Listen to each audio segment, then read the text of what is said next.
Thank you. On the show tonight, showbiz legend Elaine Stritch, then one of the best singers in the business, on her way to becoming an all-time great, Diana Krall. Then two interviewers, one who reduces politicians to rubble, Jeremy Paxman. The other would qualify as the most useless of all time. He's one of the funniest characters in modern television comedy. Sail away, sail away, sail away. Sail away, sail away. Oh, that's right. Sorry, I'm not sending you. Pump number 3. Good pump. F. Raphael. Yeah. That's funny. I used to have a teacher at school called Frank Raphael. Yeah. Sweaty Raphael, we used to call him. He had great big sweating stains under his armpits. I've just realised it's you. How the devil are you? The character Alan Partridge, welcome please its creator, Steve Coogan.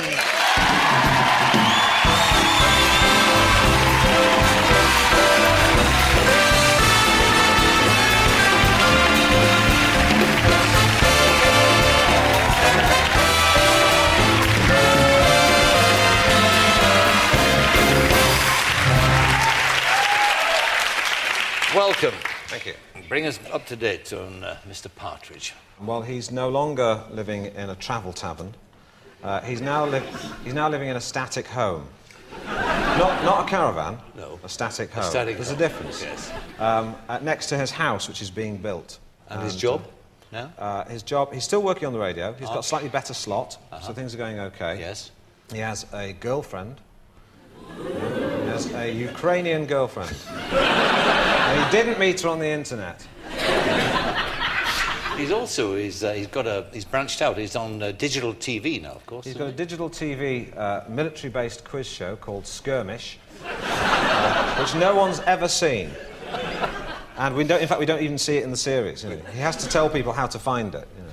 And he's also, of course, branched out into video now, hasn't he? He does what they call cheap sell-through videos. Mainly lots of car crashes linked together by Alan. The one out at the moment is called Crash Bang Wallop What a Video. Is it a reputable firm of video makers? They also do very sort of dodgy videos like the Boob Olympics and other sort of wet T-shirt competitions, that kind of thing. It's a very reputable company. Yes. Well, I wanted to set that up because, in fact, the clip we've got from the new series, which starts on Monday, this coming Monday, is of Alan actually meeting his producer at the country club and having words with her. And this is an example of what he thinks is funny and reasonable. Let's have a look. Hi! Oh, Alan! You stay down. Sorry I'm late. Had to have a shower. Got a bit clammy. Yeah.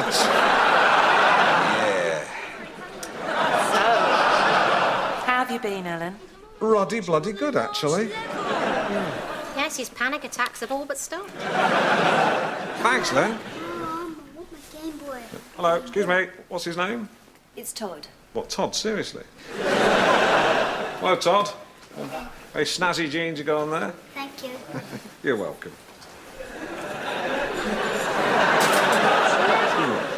Correct me if I'm wrong, there is a zero-tolerance policy on denim in the bar. Yes. I think there's a chap over there wearing jeans. Just a chap of about 6. Right. They're lovely at that age, aren't they? They get you on the old jeans rule. Nazis. But with excellent facilities. As had the Nazis.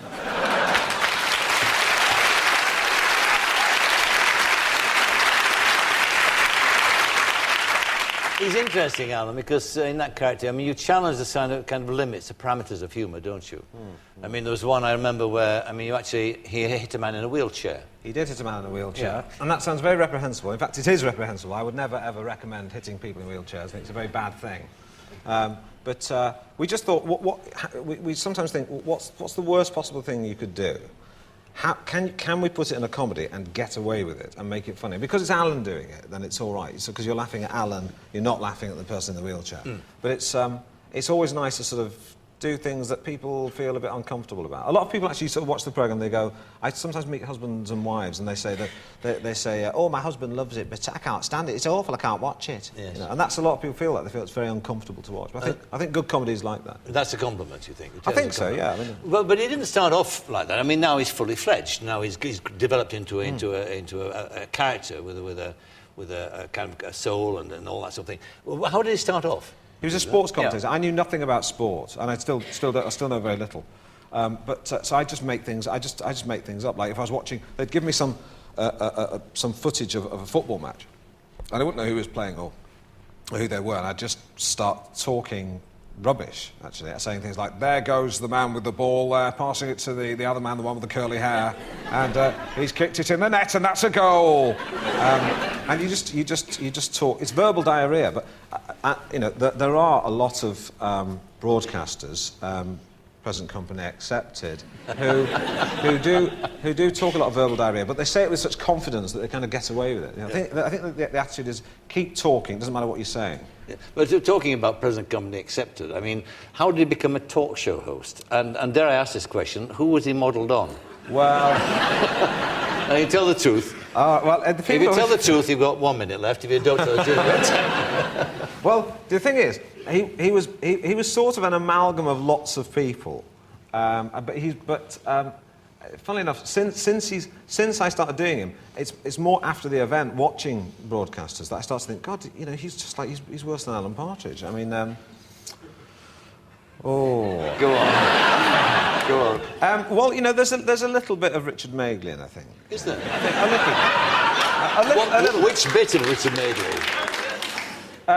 The bits where Richard Magley sort of puts his foot in it, which is most of him, I think. Like this autobiography, what is it about? That kind of question. Yeah, exactly. Yeah. But what about, you see, what's interesting about you is that the voices have played such an important part in you. I mean, you are an actor, basically. That was your ambition. That's what you wanted to be. But your facility with voices led you into, well, in fact, gave you your career because your equity card you gained by actually doing voices, didn't you? Well, I went to drama school and I did all that thing of pretending to be a tree and pretending to be a fried breakfast and wearing tights and dancing around, and that was all very useful stuff.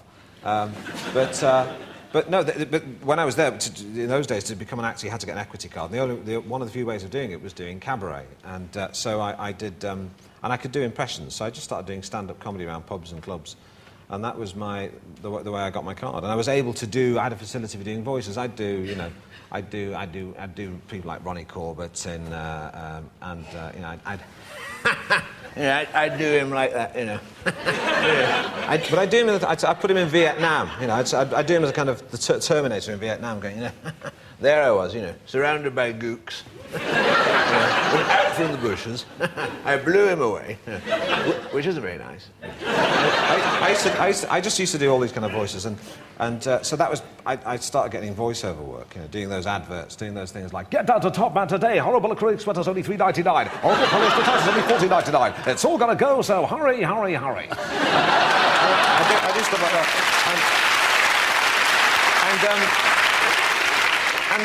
but I didn't really like doing it. It was just a way of sort of paying the rent, really, until I sort of established myself. But you'd end up doing the worst kind of voiceover to do was because I'm a northerner. What was quite odd was being asked to do what they call RP taglines. That's where you do like the end line of an advert. So you say things like, "Now there's even more for your money at Asda." So yeah, I do stuff like that. But the worst thing was when some advertising copywriters had written what they thought was a funny sketch, and afterwards you'd have to do the tagline, and they'd say, "Could you put a laugh in the voice just when you say the end line?" So you go, "Now there's even more for your money." Not having found it remotely funny at all. What was it? Do you have any some embarrassing ones to do at all? Voiceovers? Oh, I was the original Mr. Muscle kitchen cleaner. Were you? Yeah, absolutely. Yeah. I can see how impressed everyone is. Yeah, I was Mr. Muscle kitchen cleaner, loves the jobs you hate. And ever since then, I feel that my original Mr. Muscle kitchen cleaner has been ripped off by various actors after me, but I'm not better. You mentioned there that you had this facility for voices. That was what, presumably from childhood, was it? I remember when I was at home, asleep in the bedroom with my brothers. I came from a big family, so I had 4 brothers, and most of us would sleep in this big bedroom on these bunk beds, and I would wake up in the middle of the night and wake my brother up and say, Kevin, what? Does this sound like Norris McWhirter? It's at 4 a.m. What? Yeah, just like him. Go away. Because yours was a generation informed by television, of course, weren't you? I mean, television was the formative influence. I think that's very important to me, because I grew up with television. I used to, before video, I would record Monty Python and 40 Towers with a cassette recorder with a microphone pointed at the TV. Because there was no, and I'd just have an audio recording of a TV show, and I'd play it back to friends. And during the visual bits, I'd sort of have to explain the visual bits. So I'd listen to it and go, he's going through a door now. He's sitting on a chair. OK, and then, so I was very much into all that, and Monty Python and all the records, I'd listen to them or memorise sketches. What about the other inspirations that you got? I mean, Paul Calf, for instance. I mean, he was somebody that you met as a student, wasn't he? He was the kind of person who as a student, I'd find very... threatening. See, because I was a student, I was kind of... You were a drama student? I was a drama student, but I did these summer jobs where you did casual labouring, and I worked in this chemical plant with these lads, and they all thought I was a bit soft, because at lunchtime they'd all be reading The Sun and playing cards, and I'd be reading The Guardian and doing the crossword, right? And they'd look across at me and go, "What are you reading that for, eh, you great puff?" Reading The Guardian? And I'd laugh at some article by Hugo Young. And I go, and they go, "What's so funny?" It's just something in the article. Well, read it out. No, I don't think you'd find it funny. It's just some observation about the Conservative Party policy. Is that funny? And there was one guy there who was actually, he works on this stacker truck, he was called Mick. And he walked around with a fag in the corner of his mouth all day, like this, looking like death. Like he wouldn't never look him straight in the eye.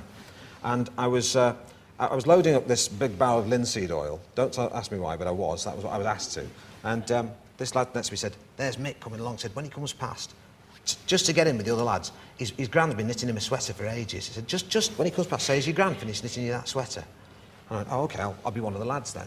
And I went, "Hey, Mick, has your gran finished knitting that sweater?" And he stopped the stacker truck and went, "You bastard." She lost her arms in a milling machine. He told me to say it. He said, I'm going to have you at the end of work today. So the rest of the day I was sweating like this. And as I was going to sort of collect my cards, and at the end of the day, he ran up to me like that. He ran straight up to me and he went, "We had you there, didn't we?" Did you ever get thumped? Yes, I did. Yeah, I did get thumped. Yeah, I got thumped. Yes, I did. Usually outside the chip shop. Isn't that normally where people get thumped? Yeah, I did get thumped. I normally kind of...